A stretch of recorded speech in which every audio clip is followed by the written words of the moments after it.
Our study was the first national comprehensive assessment of military caregivers in the United States. There are 5.5 million military caregivers. Of that group, there are 1.1 million caring for somebody who served post 9/11 in the Iraq and Afghanistan era. Pre-9/11 caregivers look really similar to civilian caregivers. They're caring for an aging spouse or an elderly parent. The conditions are associated with aging. On the other hand, the post 9/11 caregivers, they're caring for people who are younger. They tend to be younger themselves, and the conditions that they're caring for are much different as well. There's a toll that caregiving takes. 10% provide 40 hours a week or more. On average, post 9/11 caregivers miss 4 days of work per month. That equates to nearly $6 billion in lost productivity per year. Among post 9/11 caregivers, nearly 40% meet criteria that would probably result in a diagnosis of depression.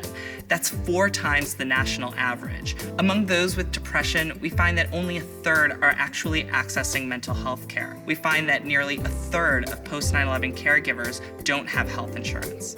We also wanted to understand a little bit more about the policies, programs, and supports that were in place. We find that there are a lot of programs available to help train military caregivers, as well as those that offer social support. However, there are fewer programs that exist that provide respite care, which essentially provides caregivers with a break from their caregiving duties and responsibilities. Our study identifies 4 overarching recommendations for better supporting military caregivers. The first is to empower caregivers through high-quality continuing education to help build their skills and confidence. The second is to ensure that there are caregiver-friendly environments, particularly in the workplace and in healthcare settings.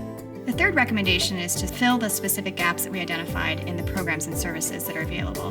The final recommendation is to plan for the future, to really increase financial and legal planning for caregivers.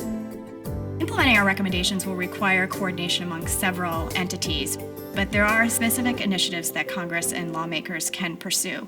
The Lifespan Respite Care Act is in need of reauthorization. We also identify the need to re-examine eligibility requirements for a number of the federal programs that are available. We also identify a need to promote access to healthcare coverage for caregivers, particularly post 9/11 caregivers, and to help integrate and promote coordination among the disparate programs and services that are already out there. The consequences of not caring for these military caregivers are quite profound. We may expect an increase in the number of veterans who become homeless. We may experience an increase in the number of veterans who die prematurely. So supporting these caregivers remains of critical importance.